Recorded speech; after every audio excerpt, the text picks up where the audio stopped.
These companies all tried to replace humans. Tesla, Klarna, IBM, Duolingo, and countless more. They were overconfident in replacing humans, but now most are quietly backpedaling.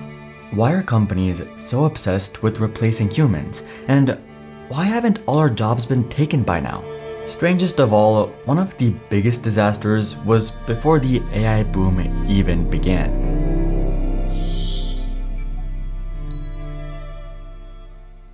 For our first example, we need to look no further than Elon Musk in 2017. This wasn't AI like large language models, but the entire experiment follows a very similar path. He had a grand vision for a machine that builds the machine, a Tesla factory with as few human workers as possible. But wait, isn't that most car factories? Robots can move much more efficiently than humans, and almost every car factory already uses some robotics. They've also been like this for years, if not decades, even by 2017. But this was different. Most automotive factories are a mix of robots and humans, but Elon Musk had become obsessed with efficiency and, more importantly, automation. The colossal factory for the Model 3 would be the most robotics-driven assembly line on the planet, almost entirely robotics. Also, the Model 3 was just launching and expected to be Tesla's big break, a 230-mile range, $35,000 EV sedan for middle-class consumers. The big bet the company project, but being more mass-produced means making a lot of cars. Musk wanted this car's manufacturing to be efficient, fast, and constant. The goal was 5,000 Model 3s a week by the end of 2017. Yet, that goalpost quickly began to move. The goal soon dropped to 2,500, then 2,000. Production just wasn't working. Cars couldn't get out the door. Why? Tesla had created all kinds of bottlenecks. One was the systems integration subcontractor, aka the machine that makes batteries. This wasn't working as intended, and Tesla had to rewrite the entire control software from scratch. But that was just the beginning. Some machines would break down 2 times a day, while the machine that lifted wheel well liners onto the production line would break down 4 times a week. The robot inserting the front seat broke down as much as 5 times in a single day.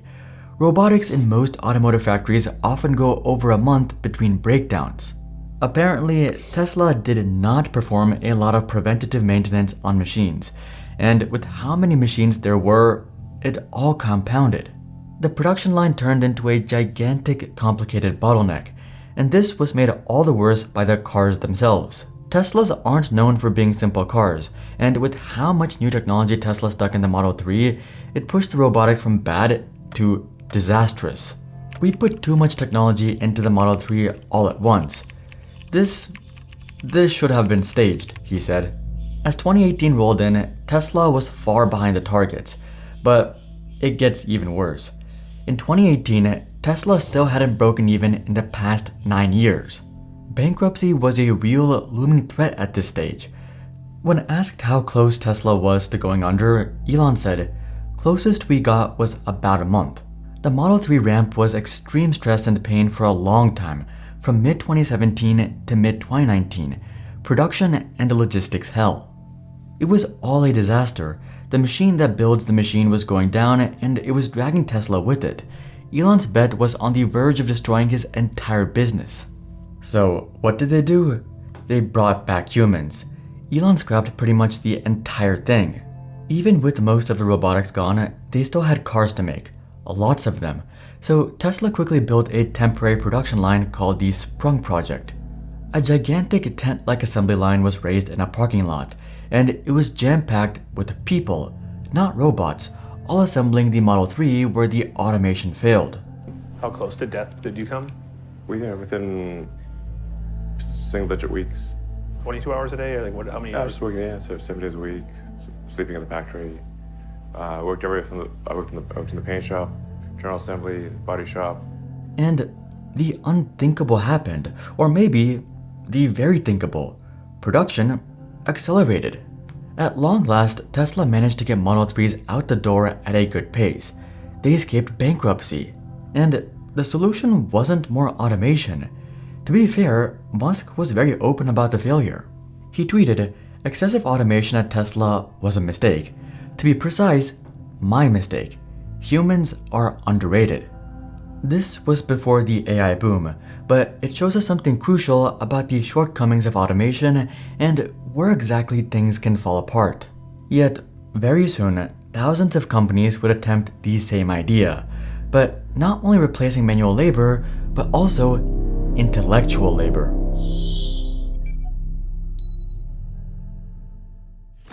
ChatGPT.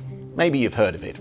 If you haven't, then get ready, because this promises to be the viral sensation that could completely reset how we do things. As GPT and soon other LLMs like Meta AI, Claude, Gemini, and Grok were rolling out, many people of all trades felt a sinking feeling in their stomach. Be it software, art, music, writing, customer support, or many more, they thought, will this replace my job? And unfortunately, their fears were soon realized. Business leaders were soon convinced that AI was finally here, and it was time for humans to go. Many CEOs began speaking of a new AI-first future. The goal, more efficiency, more revenue, and most of all, lower cost. One of the most bold was the buy now, pay later giant, Klarna. Its CEO, Sebastian, was amazed by GPT and said he wanted Klarna to be OpenAI's favorite guinea pig. I think you can see where this is going. In 2023, Klarna enacted a hiring freeze and began laying off staff in droves. Staff dropped from 5,000 down to 3,800, then down to 2,000. Staff were growing more concerned, but Sebastian had a very different tune. He bragged that AI chatbots were handling 2/3 of customer service chats within the first month, and that AI replaced 700 customer service agents. He also called the massive staff cuts natural attrition. In his words, AI can already do all of the jobs that we as humans do. It's just a question of how we apply it and use it. But Klarna is just the tip of the iceberg. The Australian telecom company Telstra cut 2,800 workers in an AI overhaul. The e-commerce giant Shopify had a similar tone. Leadership announced that all teams wanting to onboard more staff or resources first had to show why they cannot get what they want done using AI. While these companies were making massive cuts, something else was happening in the background, which would cause problems. But for now, many CEOs were proclaiming this new revolution, including Mika Kaufman, CEO of Fiverr. In a leaked company-wide email, he told staff, "Here's the unpleasant truth. AI is coming for your jobs. Heck, it's coming for my job too. This is a wake-up call."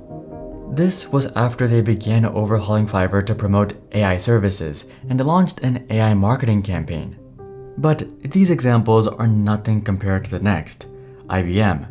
The old tech giant laid off 8,000 staff, all replaced by AI. But these were customer service roles. Many of these were HR roles, and IBM instead implemented Ask HR, a digital HR AI employee. It would reply to queries, perform documentation, and would approve or deny leave. Not only do we have AI reviewing our CVs, but now our time off too. But IBM insisted it was fine because the overall role count was going up, saying it gives you more investment to put into other areas. These announcements and cuts outraged many, as the fears of thousands losing their jobs became a reality. But it wasn't just big tech. Taco Bell replaced drive-thru staff with an automated AI voice and ordering system and rolled it out to 500 locations in 2023. Though the strangest out of all of these was also the most unexpected. If you don't know Duolingo, it's a gamified language learning app. But this app is big. It's a globally known brand, and not only that, a beloved brand. Get you there quicker. Language learning is hard, so we made it fun. This bird is everywhere, and skits, animations, and marketing stunts with Duolingo spawned tens of millions of views and many marketing case studies. Duolingo was doing well, really well, so what happened next came as a surprise. It would be AI first. Co-founder and CEO Louis von Ahn said, "We need to rethink much of how we work. minor tweaks to systems designed for humans won't get us there. Though he did sign his memo by proclaiming, Duolingo will remain a company that cares deeply about its employees. That didn't extend to contract workers though, who were being replaced by AI. But Duolingo had no idea how drastic the consequences would be.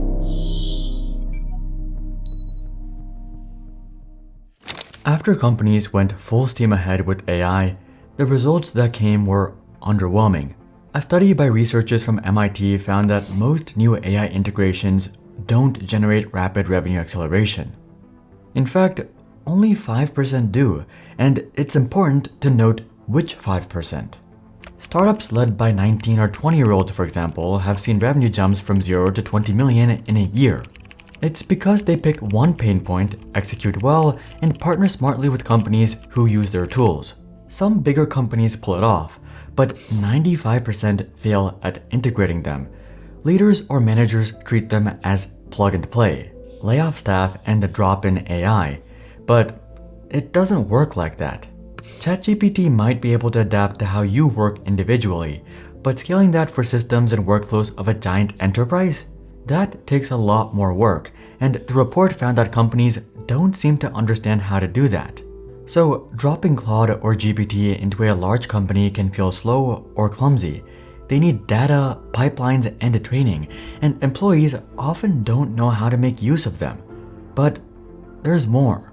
A study by OrgView of senior business leaders and executives found that 55% of those who replaced employees with AI regretted it and felt they made the wrong decision. Now we're seeing all of this in the real world.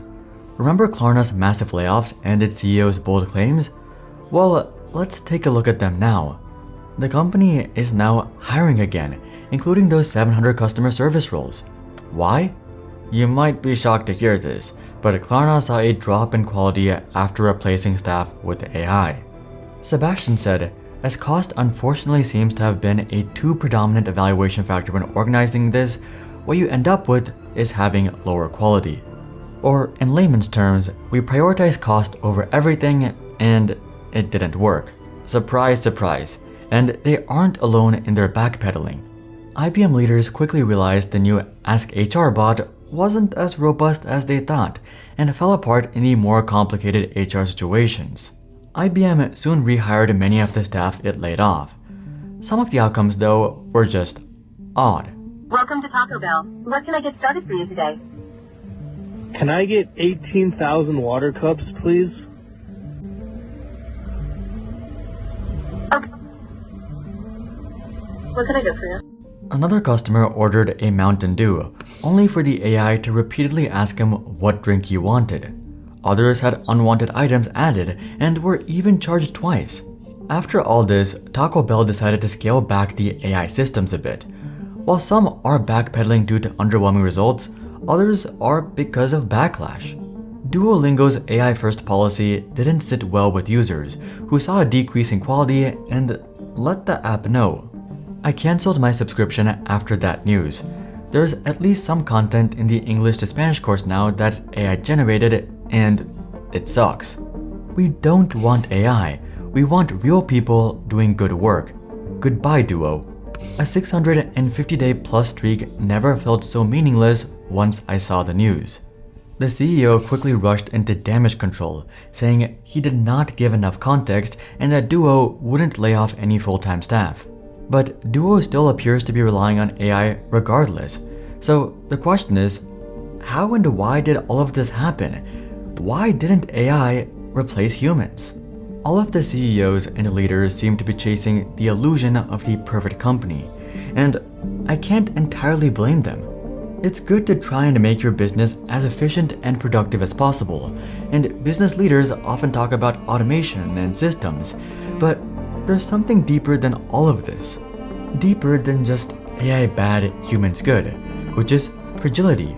Automation promises efficiency, but quite often it creates fragility. All of these AI integrations and automations that seem like they can replace workers are actually quite fragile. And something that AI definitely can't replace is subscribers. We're trying to cross 1 million subscribers by the end of this year, and we're over 80% there. If you hit subscribe right now, we might just be able to pull it off. A couple of robots malfunctioning bottlenecks the entire Tesla factory, or one customer asking for 18,000 water cups.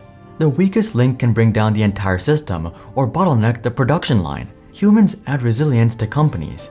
In a way, we're shock absorbers. When something goes wrong, we can adapt, change, press in, and ease off. When an HR situation requires nuance, we can provide it. We can jump from one job to another. And we don't crash when someone asks for a lot of water cups. Humans are underrated. It's hard to say if AI will be able to do any and all types of jobs, but there is some hope. The OrgView study also found that 51% of leaders believe reskilling is strategically important in preparing their workforce for AI, and 41% say they have increased their L&D budgets to ensure employees have the right training. Giving employees better tools and training instead of laying them off and dropping AI as plug and play is likely the better way forward. The startup that has felt the brunt of this more than anyone else is Fiverr, whose stock has crashed over 90%. Check out this video to learn more, but until then, I'm Hari and I'll see you guys on the next one.